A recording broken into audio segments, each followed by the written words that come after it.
20 years after the so-called war on terror began and billions of dollars later, the Taliban is back in control of Afghanistan tonight. These are people who had normal lives up until 10 days ago. Afghans are thronging to Kabul's airport. And suddenly they're in the most harrowing situation. The attack was carried out by ISIS. We will hunt you down and make you pay. The entire country is terrified. What does it take to get a more in-depth look into the week's top local news stories? The Debrief brings you inside for a one-on-one conversation with our reporters every week, right here, right now. The Debrief. Welcome to the Debrief podcast. I'm your host, Gilma Avalos, in for David Ushry.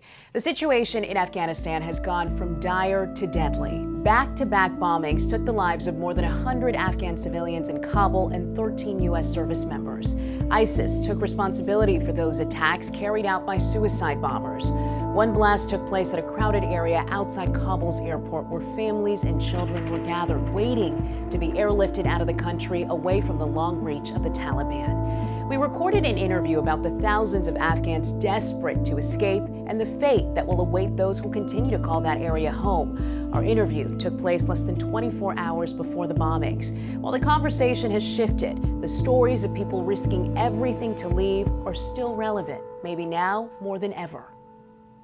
And joining us today is Rina Amiri, NYU Center on International Cooperation Senior Fellow and NYU Center for Global Affairs Senior Fellow. She also served as a senior advisor to the U.S. Special Representative for Afghanistan and Pakistan under the Obama administration. Rina, thank you so much for joining us today. Thank you for having me. Rina, we're watching really two situations unfolding here. One, the efforts to help those Afghans who were allies to this country over the last 20 years. And of course, the threat to the Afghans who call the area home, particularly women and girls. So let's first talk about the efforts to help evacuate vulnerable Afghans. We're fast approaching the end of this month. So what has it been like so far for the people on the ground trying to leave?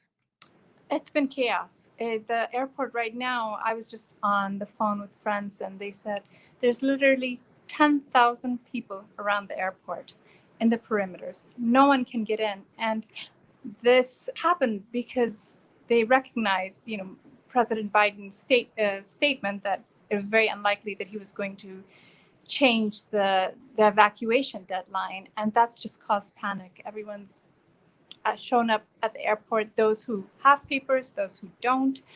The concern is that all three levels may have challenges leaving. U.S. citizens, although they have and other member states, they have, of course, the best prospects of getting in.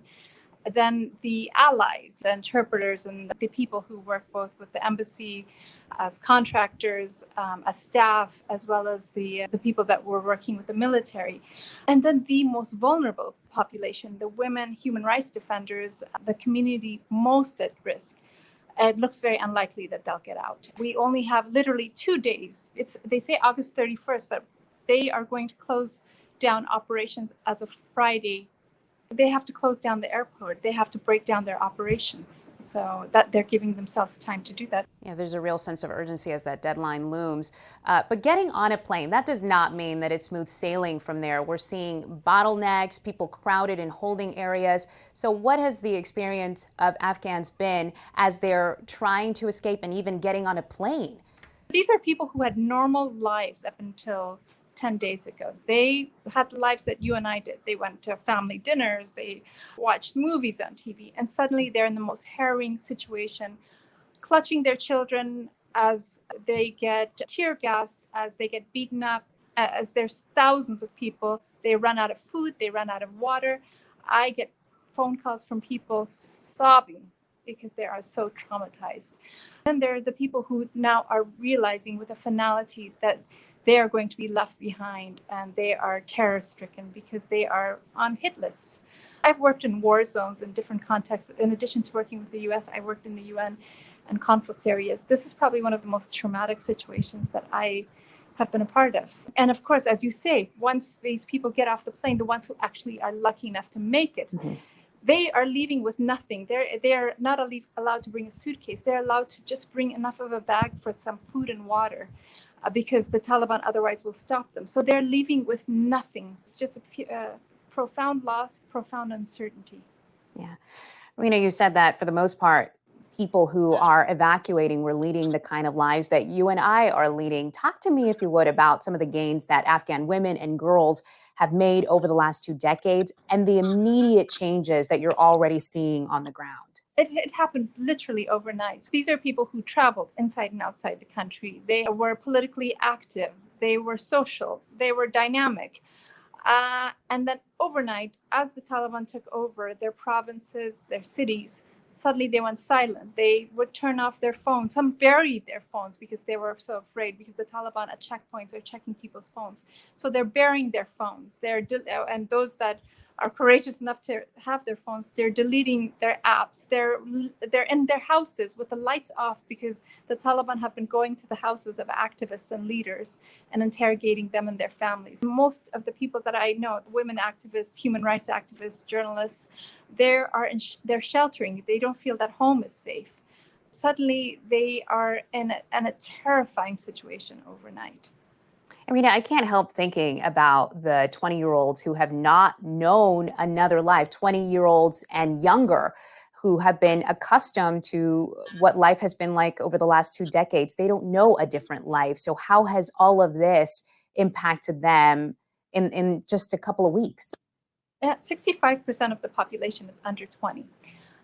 So for them, it's like a foreign force coming in. And it's not Afghan to them. This is not their culture. This is not their values. And they are coming in and imposing a life that is utterly terrifying and foreign to them, just stripping them of their rights overnight. And there is nothing familiar in what is happening to them. There is nothing that aligns with their worldview, with how they see their religion, their culture. So it would be as if in the United States, some force came in and said, we know what is the real American value, and imposed it and suddenly shut down all rights. It is very Orwellian. Talk to me about what other groups are at risk right now. We've talked about women, young girls. What other groups are you concerned about? Every group that has been involved in the cultural landscape, artists. I get phone calls, judges, lawyers, people who put people away in prison. Now those prisoners have been released and they are going after the prosecutors, the judges, the human rights activists who are monitoring, the people who are doing investigative reporting and media, the singers, the artists, the actresses, the people who in any way in the last 20 years were seen to be a part of the government or working with any member of the very large international community inside Afghanistan. That is an enormous population. Think about it. For the last 20 years, anyone who's been involved in working with the government and working with the international community, that is the entire economic sector of Afghanistan, largely, except for the farming community. So that just about every family will have somebody who is threatened in a really profound way. I'm getting calls from so many people saying, what can we do to get to protect our families?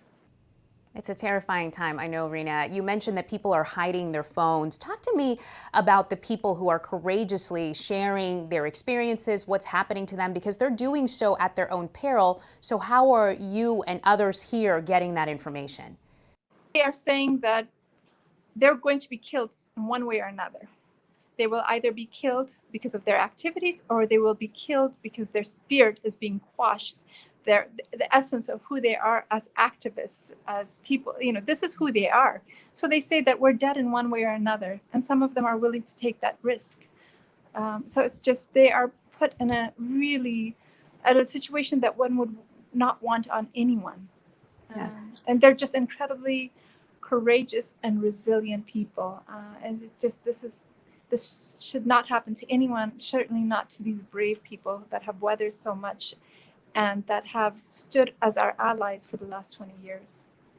In the last couple of days, we've seen these shows on behalf of the Taliban. They've made a show of promising the rights of women, the safety of the people who helped the U.S. in the past. How does that compare to the reality, and why should the international community be skeptical here? They're speaking from two corners of their mouth. So on the one hand, they're speaking to the international community and saying, do not worry. We have this. We are different from what we were in the past. At the same time, there's a lot of intimidating the rights community. That people are terrified. Their phones are being checked, as I said, in checkpoints. They have people going into their houses, into their offices, shaking down these individuals and their family members. So they're creating a culture of intimidation and fear. They're very strategic. So there are some more prominent media organizations, for example, that they're treating better. There may even be some prominent personalities that they're going to behave better with. But the population at large inside Afghanistan, there's a reason why you have displacement throughout the entire country. You have 34 provinces. And the last statistics that I saw is 32 out of 34 provinces you have displacement, because the entire country is terrified. The international community now, the US and the international community, they have to deal with the Taliban, but they have to hold them accountable. And they cannot let the Taliban speak for Afghans as a whole. They have to be, they cannot just say, okay, you are the Taliban, you hold control in the country, and silence and allow the silencing of the rest of the country. So there has to be sanctioning of the Taliban for not doing what they've committed to, which is protecting the rights of the population. And they should not get the sort of the legitimacy and the recognition just because of their rhetoric. Rina, days after the Taliban takeover of Kabul, we saw something that we certainly would not have seen 20 years ago, and that's a small but powerful group of women protesting this. Do you think that we will continue to see that? Yeah, that courage is awe-inspiring. They stood there holding their signs saying, we want rights, or we want to be part of this government, don't try to shut this out. Surrounded by people who had Kalashnikovs and RPGs, and just a really terrifying situation of uncertainty, and there's no one to protect them. I don't understand that type of courage. It's just beyond anything that I can comprehend. Do I expect more? I do, because the Taliban last time when they took over Afghanistan in the 1990s, the population accepted them because they were coming in a context of chaos and civil war, and they promised to restore order. Mm-hmm. And with the order, they brought this incredibly repressive regime. This time, Afghanistan has enjoyed the greatest period of freedom in its history. 2 decades where there were a very flawed government, corruption, a lot of weaknesses, a lot that was missing, but it still was, in many respects, the most progressive period in Afghan history. And so for the Taliban to come and crack down on that, I don't think that the population is just going to accept it. If they don't do what they've committed to, which is that they're going to become more progressive and more tolerant. Talk to me about that looming deadline. U.S. troops largely expected to leave the country at the end of the month. So what do you fear September 1st will look like there? September 1st is a cracking down on the population, because there will be no more eyes monitoring them. There will be no more accountability in terms of what the Taliban do. And the population know it, and that's why you see these overwhelming numbers at the airport. It's regrettable. This population does not deserve this. And what I am hoping is that with whatever leverage the U.S. and the international community holds, it works with the regional actors who will have much more leverage than the U.S. at this point, and works with them in order to find ways to hold the Taliban accountable and to create stabilization. Second, that it uses what it has in terms of its economic leverage, its diplomatic engagement, which is also a source of leverage, the sanctions regime that the UN has, that all of these are used very, very strategically to protect the Afghan population, and not just do what we've done for the last 2 years with the Taliban breaks agreement after agreement, and the US and the international community turn a blind eye because the international community, including the US, wanted to leave. And it was much more convenient to turn a blind eye to what the Taliban was doing because of the desire to withdraw troops. Now that that's gone, my plea to the administration is hold the Taliban accountable, protect the population, give them voice. Do not let the Taliban speak on their behalf, even as you engage the Taliban. Rina, you said that people are calling you, they're texting you, they're asking, what can we do to keep ourselves and our families safe? What answer can you give them? No, so right now what they're asking is, can you help me get out? Can anyone help me get out? Because that's what they see as essential to protecting themselves and their families. Right now, it's all about survival. And I tell them to lay low, that if they're unsafe in their house, to seek shelter, to not turn the lights on if they're under scrutiny, to save the charge on their phone, like really survival tips. That's what I'm giving these people, the immediate survival tips to keep their families safe as they're under watch, which is something that I wish I had never had to say to anyone. Yeah, that's heartbreaking.